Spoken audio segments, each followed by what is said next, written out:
This video is sponsored by Normandy 1998, Ash, and Team Valor.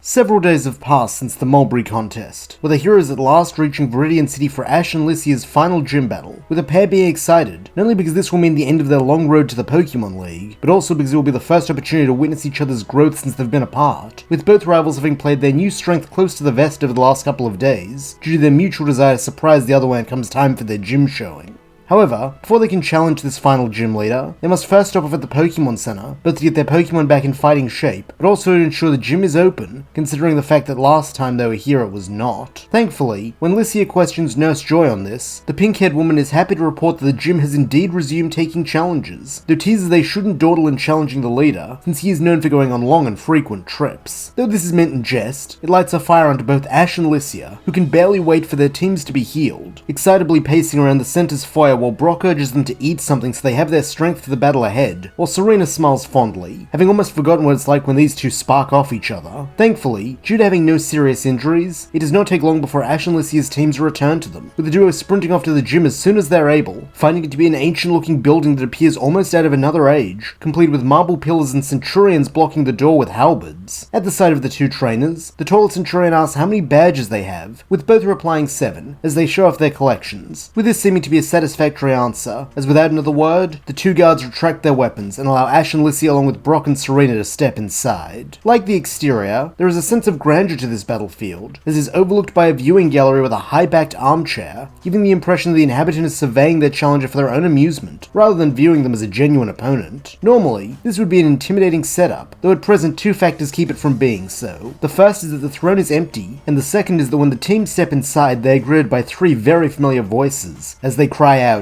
"Guess who, twerps?" Turning in the direction of the voices, the heroes spot Jesse, James, and Meowth, with the trio of crooks gleefully explaining that as of this morning they're the interim gym leaders of this gym, so if Ash and Lycia want to earn their badge, they'll have to battle them. Figuring they can beat Team Rocket, having done so a million times before, the two young challengers eagerly agree, though their confident grins quickly turn to grimaces when the criminals reveal the rules of this challenge, a 3v2, which Ash calls unfair, but cackling evilly, Meowth points out that it's perfectly fair. Everyone gets one Pokemon. It just so happens the twerps didn't think to bring another pal, which ain't their fault. Scowling, Lycia retorts they couldn't have prepared since they didn't know the rules, though Jessie simply tells her to suck it up. That is unless they want to leave empty-handed and find another gym. Briefly, Ash and Lycia share a look, as while they don't want to play Team Rocket's game, they don't have time to travel around in search of a gym neither of them has challenged, with the deadline for the league coming up soon. Not to mention they still have to help Serena get her final ribbon, which means like it or not, they're trapped. Seeing this resignation on the duo's face, James giggles that he knew they'd see it their way, for instructing them to bring out their Pokemon, with Ash choosing Pangoro as it was denied its chance back on Cinnabar, and Lycia going with Ali. In turn, each of the crooks lob a Pokeball onto the field, revealing Marchamp for Jesse, Rhydon for James, and Kingler for Meowth, with it being plain to see this must be the real gym leader's Pokemon, as they are far too strong for these bozos to have raised themselves. However, instead of being deterred, this fires Pangoro up, with the pugilist panda barking at Ash in what can be assumed is an order to go all out, something the boy is happy to do, telling it to go for Marchamp, though here Lycia interjects, suggesting it'd be better if Pangoro fought Rhydon, since its fighting type moves are super effective against the Rhino, while Ali can deal with Marchamp, since it resists fighting moves, while its flying moves are super effective against the 4-armed fighter. Not to mention by virtue of being a flying type, it can use flight to stay out of Marchamp's range, meaning there's not much the superpower Pokemon can do to it. Acquiescing to this plan, Ash tells Pangoro to use Bullet Punch, with his newest catch jetting forward to deliver a right hook to the drill Pokemon's jaw, before following up with a second blow to its stomach, which is considerably less armored. And thanks to both moves being super effective,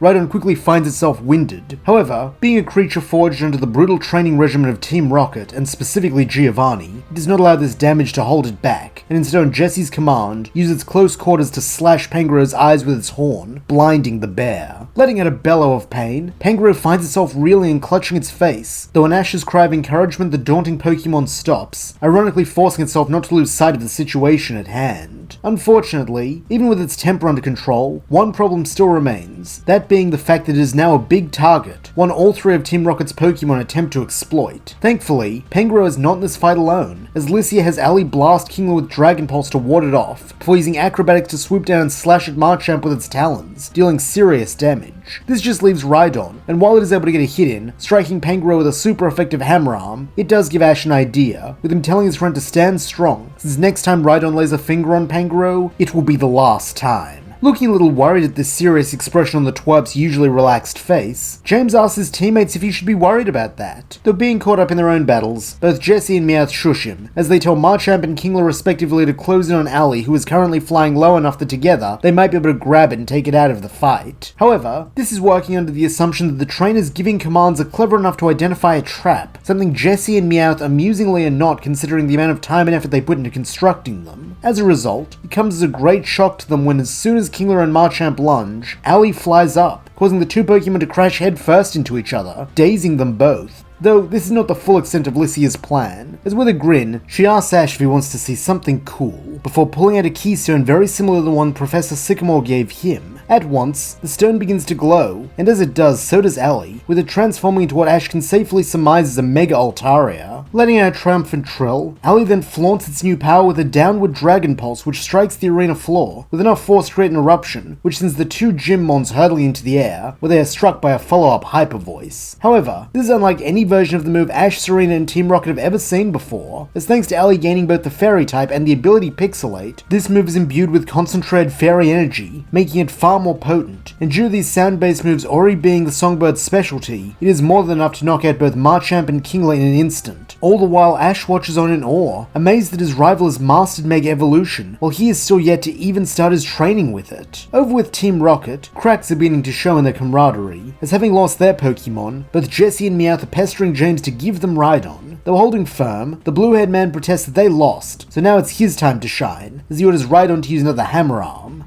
Letting out a roar, the drill Pokemon does precisely this, striking the blinded Pangoro for more super effective damage, though as soon as the blow lands, Ash grins, since it's time to make good on his promise. Eagerly, the boy then tells Pangoro to pin Rhydon's hammer arm to its chest with an arm lock, before explaining to James that even if Pangoro can't see, by letting Rhydon hit it, it has ascertained its location, and by trapping it in place with its arm lock, it is ensured that it won't be able to avoid its counterattack. To demonstrate what he means by this, he then calls for a series of rapid-fire one-armed bullet punches, which is the Punchy Panda laying into the trapped Rhydon, with it compensating for the single appendage by having each blow hit faster than the last, so soon it's delivering several punches a second, 5, then 10, then 15, and finally 20. All the while, the rock ground type can do nothing to retaliate, as the sheer force of these blows lifts it off its feet, while it's still tethered to Pangoro, like the world's most battered balloon. Then, when it at last reaches the verge of fainting, Ash's friend finished the combo with a single Sky Uppercut that sends Rhydon careening through the air before landing in a heap with Kingler and Marchamp.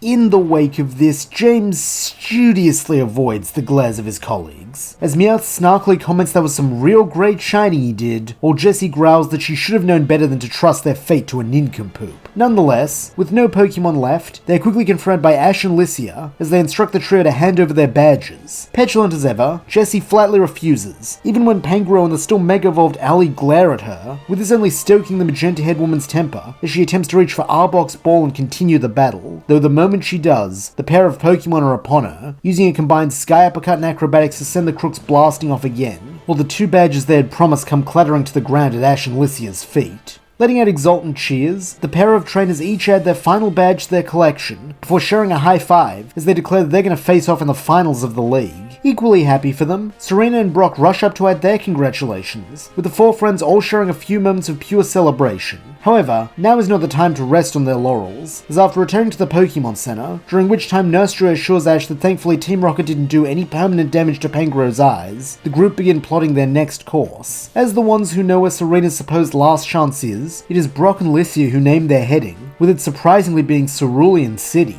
Now more intrigued than ever, Ash and Serena ask if their friends will at last explain what's going on, and being in too good a mood for secrets, Lycia relents, and explains that at her request, her uncle has decided to host his famous Wallace Cup at the Cerulean Gym. Eyes lighting up, Serena gasps that this is perfect, revealing she'd previously read up on the Wallace Cup, and that thanks to its ribbon being valid in any region, if she wins it, she will still be eligible to compete in the Grand Festival. Grinning broadly, Lycia agrees that this was the idea, though Serena should be warned that thanks to its prestige, the Wallace Cup attracts ace coordinators from all around the world, so if she wants to win this, she'll have to be at the very top of her game, since one little mistake could be all it takes to see her eliminated and her dreams crushed. Solemnly, Serena promises to do her very best, with Lycia stating that's all she needs to hear, since she has total faith in her rival, with the two girls clasping hands in a similar promise to the one made back at the gym, that they will battle it out in the Grand Festival. Taking a path around Mount Moon this time rather than diverting through Rota, the group are able to make good time, arriving the evening before the cup is set to begin, with Serena registering, while Licia reveals one last surprise, that she is actually one of the judges for the contest, since after Lily, Daisy, and Violet had all insisted on joining her uncle in judging, they had needed another person to be a tiebreaker, with Licia stepping up and bringing their number to 5. Nonetheless, the teal-haired girl assures her Closian friend that she won't be showing her any favoritism, so if she wants to win the ribbon, she's got to do it on her own. However, it seems that Licia is not the only one intent on surprising the group, as when they prepare to settle in for the night, they are met by a very familiar face, that of Misty, who greets the gang warmly, while asking if they're all here for the Wallace Cup too. Surprised by the usage of 2, Ash questions if the Redhead's also competing tomorrow, to which Misty confirms, stating that since Wallace is the greatest water Pokemon master in the world, she's going to be fighting her heart out to impress him, so that maybe she can become his student and draw one step closer to achieving her dream. Smiling, the heroes all wish the girl luck in that, though with a fire in her eyes, Serena informs the youngest Waterflower of her predicament regarding ribbons, meaning that she's afraid if they cross paths in the battle round, she won't be holding anything back, a promise Misty makes in turn, saying it looks like for the sake of their respective dreams, they're rivals now. And that's where we'll leave things. What challenges await Serena and Misty in the upcoming Wallace Cup? Which Pokemon will they use in their attempts to dazzle the panel of judges? And who will come out on top at the end of the day? Find out as the journey continues.